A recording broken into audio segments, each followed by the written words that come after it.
How the Bud Light boycott brewed a storm, unraveling the controversy. Brands today often take bold social stances to connect with modern audiences, but sometimes these moves can backfire spectacularly. In April, Bud Light partnered with transgender influencer Dylan Mulvaney, hoping to appeal to a progressive demographic. This partnership, however, ignited a significant backlash, leading to calls for a boycott from numerous conservative figures and groups. Unlike similar controversies that have quickly faded, Bud Light's sales have taken a noticeable and persistent dive. This situation raises a big question. Why has the Bud Light boycott lasted when others haven't? So let's watch this video today to learn how this controversy impacted social stances on brand loyalty and sales. Here we begin. In early April, Bud Light engaged with an influencer named Dylan Mulvaney, sending her a few beers to promote their brand. Mulvaney celebrated the occasion by posting a video dressed as Holly Golightly from Breakfast at Tiffany's, marking both March Madness and her first year of womanhood. She showcased her image on a Bud Light can as part of a paid sponsorship that also promoted a sweepstakes challenge, offering a $15,000 prize from Bud Light for fans who submitted videos of themselves handling multiple beer cans. This move sparked considerable anger, not because of any mismatch between the character Holly Golightly and beer. Golightly preferred a cocktail called the White Angel, but because Mulvaney is transgender. The issue of transgender rights is highly contentious in America, often seen in heated debates and conflicts in conservative circles over topics including children's rights, drag shows, driver's licenses, and healthcare. This cultural clash is reflected in conservative media and legislation and is increasingly penetrating mainstream discussions. As a result, Bud Light suddenly found itself at the center of this controversy. High-profile figures like Kid Rock and Travis Tritt expressed their disapproval, with Rock shooting at cases of Bud Light and Tritt banning the brand from his tour. Calls for a boycott of Bud Light, America's best-selling beer, echoed throughout conservative groups. The situation may seem absurd to some, but it underscores the current polarized climate in the United States. While this is indeed a big deal for Bud Light, this controversy has led to a noticeable dip in sales, but the long-term impact might not be substantial. Don, a liquor store owner in Arkansas who chose to remain semi-anonymous due to the politically charged nature of the issue, observed a 20 to 25% decrease in Bud Light sales shortly after the incident. His customers appeared to switch their preferences to competitors like Miller Lite and Coors Light. However, Don speculated that this shift might not last, suggesting that the decline in sales could be temporary. A lot of people are talking about it, fired up about it. They're never drinking Bud Light again, but they'll be drinking them in a month as soon as the news cycle quits, he commented. Historically, boycotts have not had a prolonged impact on sales for most companies. Examples like the Great Keurig boycott of 2017, the Frito-Lay boycott in 2021, and the controversy over M&M's portraying female characters have seen public interest wane quickly as the news cycle moved on. Bud Light likely anticipated that their campaign with Mulvaney might boost their appeal among certain consumer segments, but the execution and subsequent backlash have been challenging. The controversy has managed to upset individuals across the political spectrum, including Mulvaney herself, potentially undermining the campaign's original objectives. Further, Anheuser-Busch InBev, Bud Light's parent company, is a massive global entity with a portfolio of numerous brands and a valuation of over $100 billion.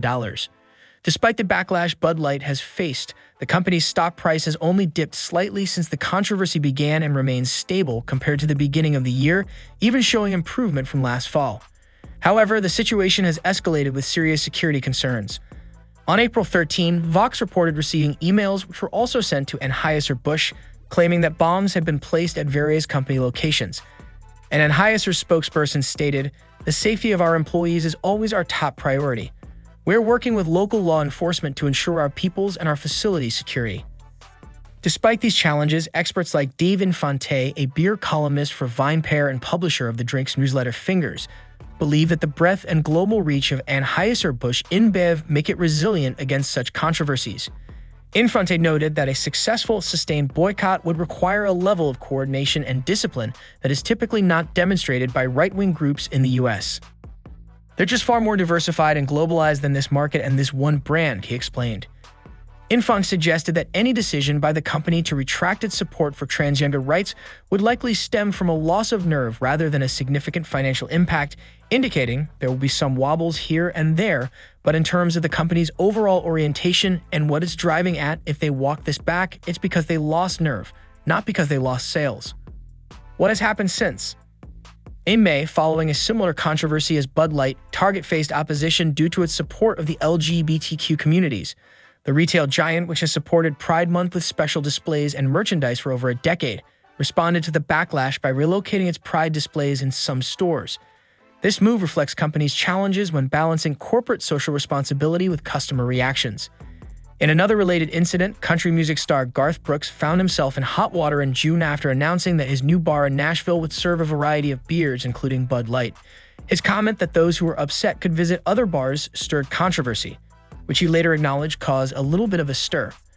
The repercussions of these controversies have been significant for Bud Light's parent company, Anheuser-Busch. In June, Modelo Especial, a beer from Constellation Brands, overtook Bud Light as the top-selling beer in the United States. Subsequently, Anheuser-Busch reported a more than 10% drop in its U.S. revenue for the second quarter, attributing the decline primarily due to the volume decline of Bud Light. Further pointing to the impact in November, the company announced that Benoit Garb, its head of marketing, would be stepping down at the end of the year. Ms. Mulvaney says she has been a victim of bullying and transphobia. Dylan Mulvaney gained significant attention after launching Days of Girlhood, and her rising popularity led to an opportunity to discuss transgender rights with President Biden at the White House in October 2022. However, her visibility also made her the target of personal attacks from various public figures, including Senator Marsha Blackburn, a Republican from Tennessee, and Caitlyn Jenner, a Republican transgender woman and former Olympian. Jenner, in particular, has faced criticism from the LGBTQ community due to her political views. In the wake of the Bud Light promotion controversy, Ms. Mulvaney took to TikTok on June 29 to share the personal repercussions she has experienced since the release of her Instagram video that sparked the backlash. She revealed that the fallout included severe bullying and transphobia, stating, "What transpired from that video was more bullying and transphobia than I could have ever imagined." She also shared distressing experiences of being followed and enduring profound loneliness, describing the emotional toll it took on her. Moreover, Ms. Mulvaney expressed disappointment with Bud Light's response. Despite being hired by the company for the promotion, she noted that Bud Light had not offered any public support amid the backlash. For a company to hire a trans person and then not publicly stand by them is worse, in my opinion, than not hiring a trans person at all, she said. Boycotts bring mixed results. Despite the boycotts, Anheuser-Busch, which owns Bud Light and over 100 other beer brands, remains the world's largest beer brewer. An interesting anecdote in the boycott narrative involves Representative Dan Crenshaw, a Texas Republican, who showcased his beer-free of Bud Light refrigerator but inadvertently promoted Karbach Brewing Company, another Anheuser-Busch brand, highlighting the complexities of boycotting a company with extensive brand holdings. Prior to the controversy, Alyssa Gordon, Bud Light's vice president of marketing, expressed concerns on the Make Yourself at Home podcast about the brand's long-term decline and the necessity of attracting younger drinkers to secure its future. Following the backlash, she and Daniel Blake, who oversees marketing for Anheuser-Busch's mainstream brands, were placed on leave. Amidst the boycotts and social media uproar, Sarah Kate Ellis, president of GLAAD, emphasized that marketing inclusive of LGBTQ people would persist, arguing that the actions of a small number of loud, fringe, anti-LGBTQ activists would not deter companies from their standard practices of diversity in advertising. So what do you think of the Bud Light boycott movement brewing a storm? Comment below and subscribe for more.